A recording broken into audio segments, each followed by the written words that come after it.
As buscas ao Lázaro Barbosa entram no 15º dia.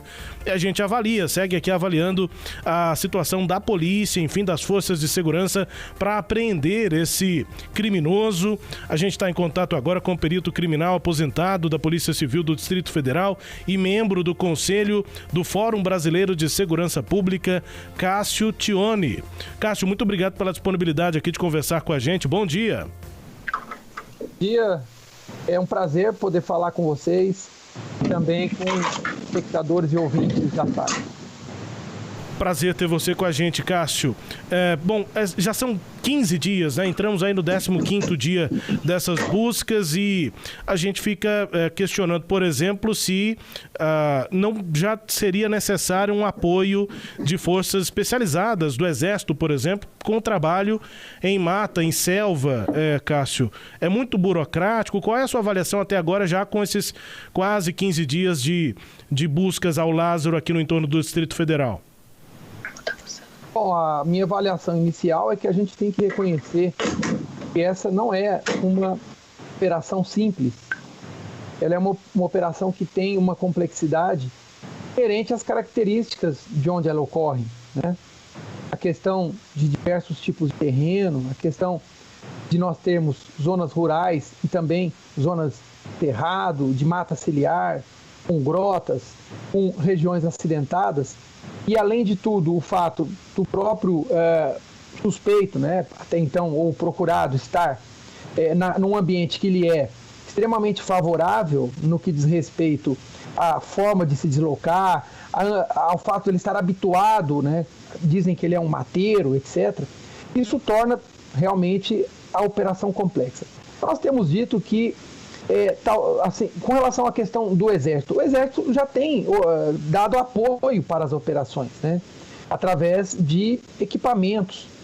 Eu não sei realmente dizer para você se é a hora, ou seja, se dá para cravar e nós precisaríamos de grupamentos especiais do Exército, grupamentos de selva, etc., né, e pudessem auxiliar no processo.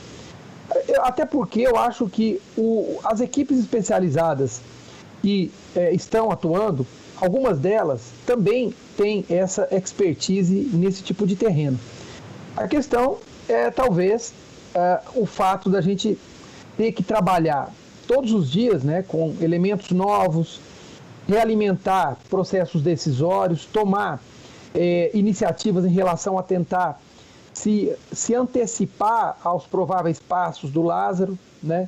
Eu acredito que não é uma questão de otimismo só, ou de querer dizer que a gente tem esperança. Eu acredito que um determinado momento vai ser inevitável que ele seja encontrado, porque à medida que você vai vasculhando, né, percorrendo uma área que, vamos dizer, vai sendo esquadrinhada e dividida em porções ou em quadrantes, para que essas forças de segurança possam realmente fazer essa busca, vai chegar um momento em que o Lázaro ou as forças vão acabar se encontrando, né? Não tem como isso não acontecer. Eu acho muito difícil que ele escape do cerco realizado, né? Mesmo que o cerco seja grande, todas as estradas, e principalmente as estradas de maiores, elas estão vigiadas o tempo todo, né? Então, para ele seria muito difícil, muito complicado ele escapar por terra, por exemplo, né? Por terra que eu diga pelo terreno, simplesmente. E outro detalhe, como ele é extremamente conhecido em função da divulgação das suas imagens, né? Dificilmente ele deixaria de ser reconhecido por um popular ou por alguém que encontrasse com ele, mesmo que numa estrada secundária, numa zona rural, ou etc. Então, eu realmente acho que ainda é cedo para pensar em acionar mais uma força. O apoio do Exército eu acho positivo, principalmente com a parte de rádios que podem ser usados sem a necessidade do sinal das operadoras, já que a região tem essa dificuldade, né? E outros equipamentos que porventura possam ser agregados como apoio. Cássio Tioni, que é membro do Conselho do Fórum Brasileiro de Segurança Pública, perito criminal aposentado da Polícia Civil do Distrito Federal, nos ajudando aqui a analisar, a entender essa caçada. Ontem nós ouvimos outro especialista que avaliou existir, Cássio, problemas no planejamento estratégico dessa operação. Você vê assim também ou não? Olha, se a gente fosse pensar, né, na questão do sucesso da operação, nós talvez pudéssemos ser até bem críticos com relação a isso. Ou seja, em média, a efetividade de uma operação é o seu sucesso. E não só o êxito, mas também o prazo em que esse êxito foi obtido, né? Eu reconheço que ali nas operações nós temos realmente algumas dificuldades que são inerentes, que não dependem das forças, mas nós temos também dificuldades operacionais, né? Eu tenho dito, e outras pessoas também têm dito, questões como, por exemplo, o fluxo de informações, né? E a integração entre as forças, né? Compartilhamento de informações, né? E um problema que é recorrente em toda a segurança pública sempre foi a falta de integração entre as forças. Então, quando você coloca pelo menos 5 forças, né? E aí ainda com o diferencial de termos forças de diferentes unidades da federação, a questão de comando ela é dificultada. Sempre vão ocorrer microcomandos, né? E a outra dificuldade, né, são questões como aquelas que a gente verifica também no dia a dia, que estão relacionadas a questões corporativas, né, vaidades, etc. Eu acho que fazer uma avaliação sobre a operação do ponto de vista operacional requer que nós estivéssemos diante de todos os dados que são analisados por eles, para que pudéssemos, aí sim, fazer críticas pontuais às escolhas, às estratégias adotadas. Mas sem conhecer esses elementos, eu acho difícil poder criticar com tanta ênfase, né, essa questão operacional. Agora, a questão da dificuldade de integração, ela não é simplesmente algo que a gente chama atenção por uma teoria, né? Nós já tivemos acesso, a mídia trouxe, por exemplo, áudios de policiais que reclamavam de questões relacionadas àquilo que eu estou dizendo, que é a falta de integração. Pois isso indica, esse áudio aí indica que há um mal-estar, pelo menos, né, ali na equipe que está à frente disso, e tanto há um mal-estar que a deputada Magda Mofato se aproveitou disso para aparecer, né, que é aquele vídeo polêmico dela em que ela diz que ela vai prender o Lázaro.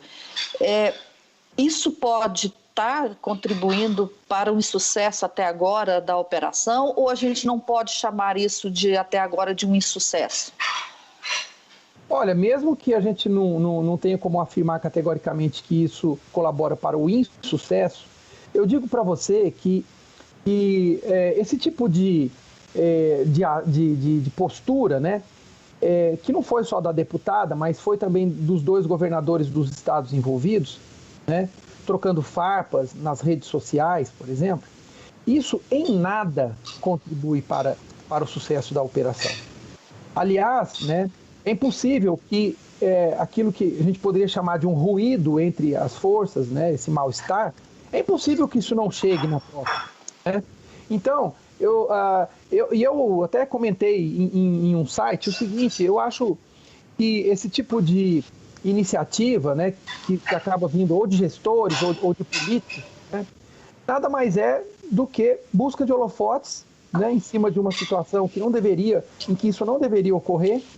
Eu acredito que se eles não optassem por fazerem esse tipo de declaração, eles nos ajudariam muito. O fato que virou notícia e que a gente nem deve ficar alimentando muito, porque eu acredito que é isso que o político busca, né? Mostra o quanto nós somos atrasados e folclóricos em relação à própria política.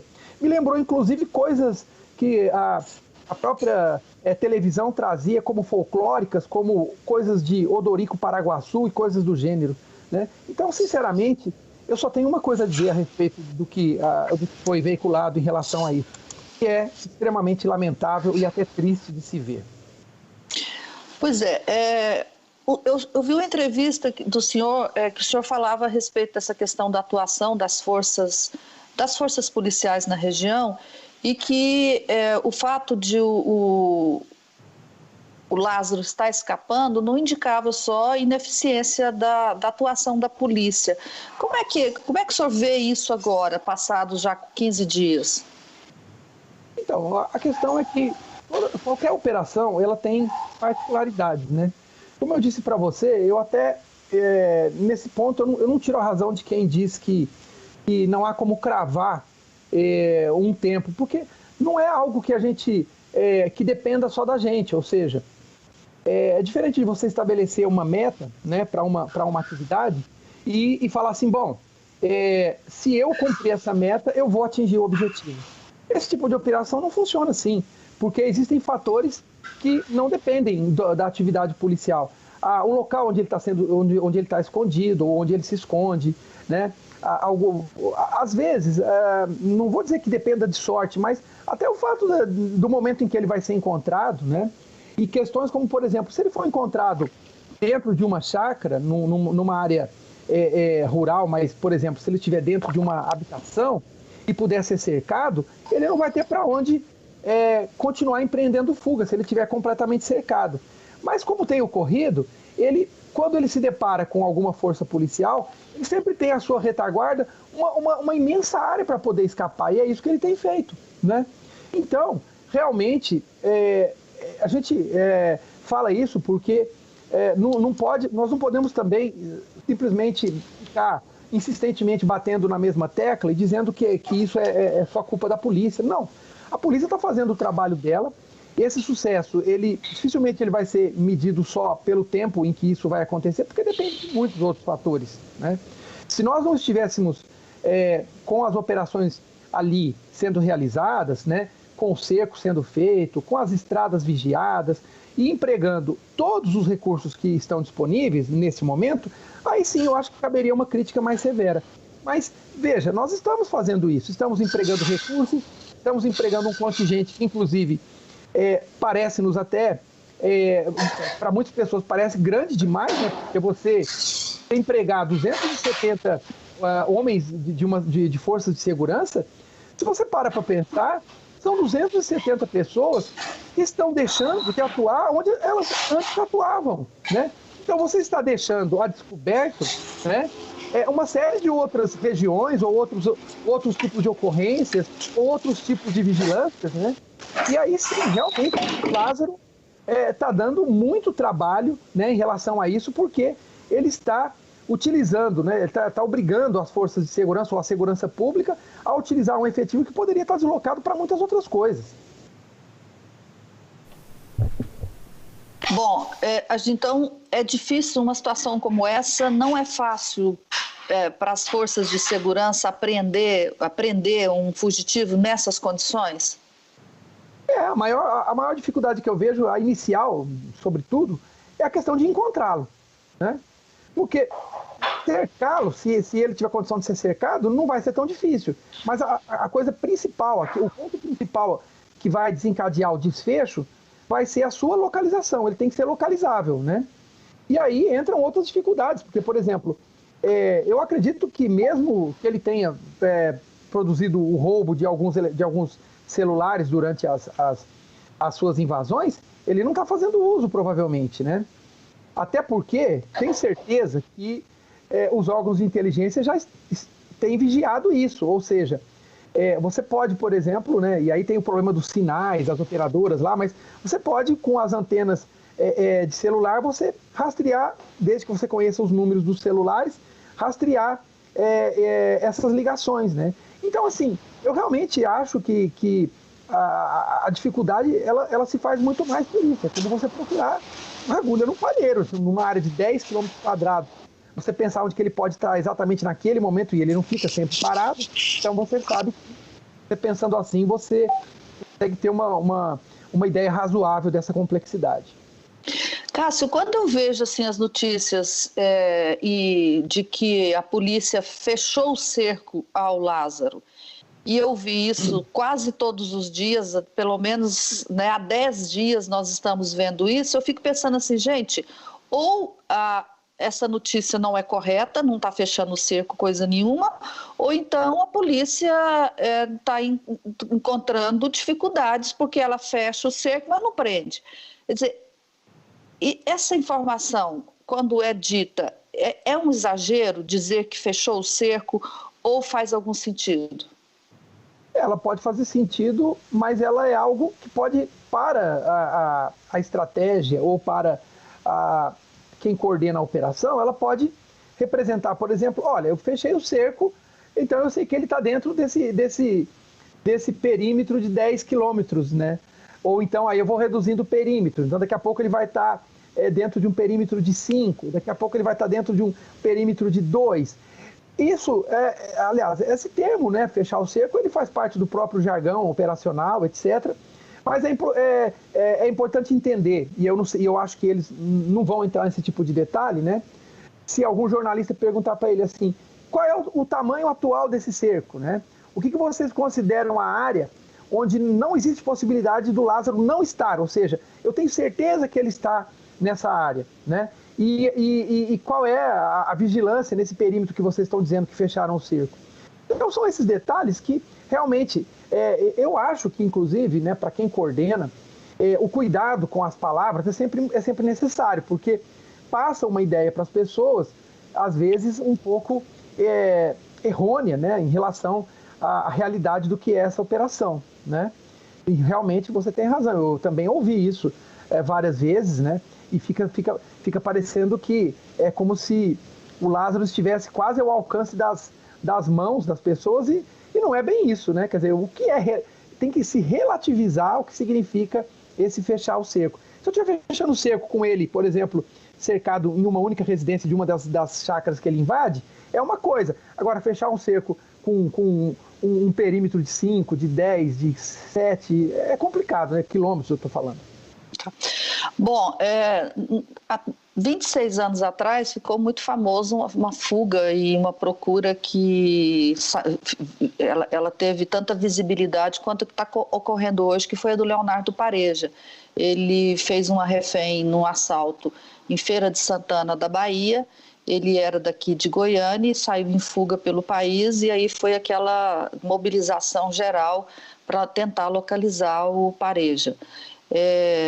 No início agora, em 2004, por volta do início dessa década, teve uma outra procura, que foi uma caçada difícil aqui para Goiás, que foi do serial killer, que tinha matado dezenas de mulheres em Goiânia e não se sabia quem era, né, para fazer identificação, e acabou se descobrindo que era o Tiago, que esqueci o sobrenome dele, mas que foi o Tiago que hoje está preso, né, acusado aí de vários homicídios de mulheres.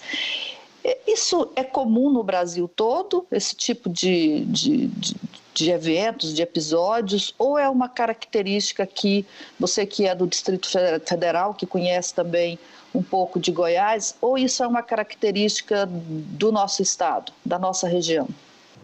Eu vejo mais como uma infeliz coincidência, né? Até porque o caso do Leonardo Pareja, eu me recordo, eu estava já atuando como perito, e eu me lembro quando o cerco foi fechado, justamente na própria região de Girassol, né?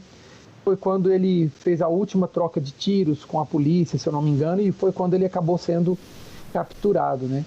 No caso dele, a fuga ela foi também algo meio cinematográfico, porque ele percorreu muitos estados, mas no caso dele era uma fuga relacionada muito à questão das estradas, né?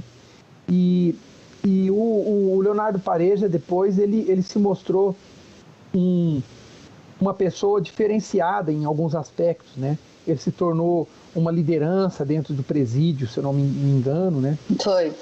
E ele acabou, inclusive, morrendo no presídio, se eu não me engano, também sendo vítima de um homicídio dentro do presídio, né? Uhum. Mas ele sabia-se que ele tinha isso não por aquilo que ele fez, mas pelos pelos testes que foram aplicados, sabia que ele tinha realmente uma inteligência acima da média, né?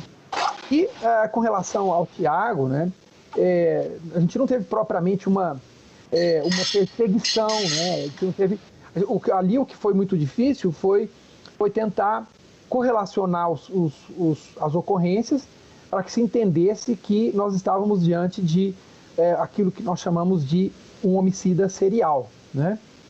E ele está respondendo por isso, né? Mas o Tiago ele tem algumas particularidades inclusive um amigo meu aí de Goiânia, que é o Dr. Leonardo, né, que é psicólogo forense da polícia, da perícia de Goiânia, e ele já assisti ele falando sobre o caso, né, e a gente que ainda não acessou todas essas informações, a gente percebe o quanto é um caso diferente também, principalmente pelo chamado modus operandi, pela escolha das vítimas e outros detalhes que envolvem características particulares dele. Eu acredito que esse tipo de ocorrência ele não seja exclusividade do estado de Goiás. Agora, a questão é que como ele não é frequente, né, quando ele ocorre, ele atrai a atenção da mídia, como tem ocorrido aqui com o Lázaro, né? E o que tem trazido essa repercussão é justamente o tempo que ele passa foragido, né? Porque ninguém talvez imaginasse nos 3, 4 primeiros dias após a chacina que essa busca se estenderia por 15 dias. E ela está hoje completando 15 dias. Bom, pela sua experiência, você acha que o Lázaro está prestes a ser pego por conta do cansaço físico, da possibilidade de ele estar ferido, de todos esses fatores aí? Você acha que ele tende a ser preso ou não? Essa é uma pergunta também que nos fazem, né? E, ao contrário de outras pessoas, eu prefiro não cravar que ele vai ser preso logo. Mas eu digo para você o seguinte, todos esses fatores que você levanta influenciam sim. Ou seja, ele vai estar submetido a condições de estresse que tendem a aumentar à medida que o tempo passa, né? A questão do esgotamento físico, a questão da possibilidade de estar ferido, né? O próprio esgotamento físico gerado pela questão também do esgotamento psicológico, né? Para dormir, por exemplo, é impossível que ele durma com a mesma tranquilidade que ele dormia dentro da sua casa, né? Ele vai fazer sonos com vigília, o tempo todo tentando ouvir se alguém se aproxima e coisas do tipo. Então, assim, à medida que o tempo passa, esse desgaste vai se acumulando. Então, a chance dele cometer erros vai aumentar, né? Ao contrário, por exemplo, das forças policiais, que conseguem se revezar, conseguem descansar mais, etc. Eu acredito... Agora, a questão que a gente tem que imaginar também são os possíveis desfechos, né? Por exemplo, o fato dele aparentar ser uma pessoa impulsiva, e outra coisa que também as pessoas têm que lembrar, né? Algumas vezes em que o Lázaro foi observado durante ações em que fez pessoas reféns, etc., né, foi reportado o uso contínuo de droga, né? Então, uma pessoa sob esse estado, ela também, você pode acrescentar um tijolinho ali na questão da imprevisibilidade, né? Então, por exemplo, outra coisa, se a gente for imaginar que a decisão do Lázaro, se ele um dia se deparar com uma grande contingente de policiais e ele tiver realmente cercado e sem saída, sem retaguarda para fugir, o que ele vai fazer? Qual vai ser a sua decisão? Se ele partir para um confronto e ele tiver um poder de fogo mínimo, se as suas armas não tiverem mais munição, por exemplo, isso vai ser quase um suicídio, né? Porque aí a tendência vai ser que ele acabe não sendo capturado vivo. Agora, se ele, por exemplo, tiver uma decisão oposta dessa que eu estou dizendo, ele pode, por exemplo, simplesmente se entregar, como ele já fez uma vez quando foi perseguido lá na Bahia, né? Pois é, mas depois dessa caçada por tanto tempo, a impressão que a gente tem é que ele não quer se entregar, né? Que a tendência dele é se esconder mesmo. Sim, concordo, mas aí que tá. A gente tem que entender para poder imaginar o que tem servido como variável para a decisão do Lázaro de continuar o processo, pode ser, por exemplo, a expectativa que ele tem de encontrar um ponto de fuga, né, desse cerco.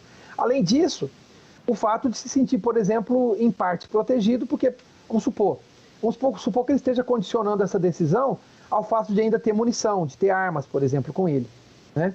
Ou seja, de achar que ele tem capacidade de reagir diante de qualquer ameaça. Porque, de repente, se ele não estivesse mais armado, ou se ele não estivesse mais com munição, porque sem munição também a arma dele não vai servir mais para nada, né? De repente ele fala assim, bom, agora acabou para mim porque eu não tenho mais munição, eu não consigo invadir mais nenhuma chácara, eu não consigo me restabelecer o meu poder de fogo, então agora chegou a hora, né? Porque eu não consigo mais andar nas estradas. Vamos supor, todas as chácaras possíveis que eu poderia invadir ou estão vigiadas ou estão vazias, eu não consigo acessar para pegar mais nada. De repente ele pode falar assim, já deu para mim, vou desistir. Mas eu volto a dizer, a gente não consegue penetrar em todos os pensamentos de alguém, né? E muito menos num caso desse que tem esses pontos de imprevisibilidade que são realmente importantes. Rubens?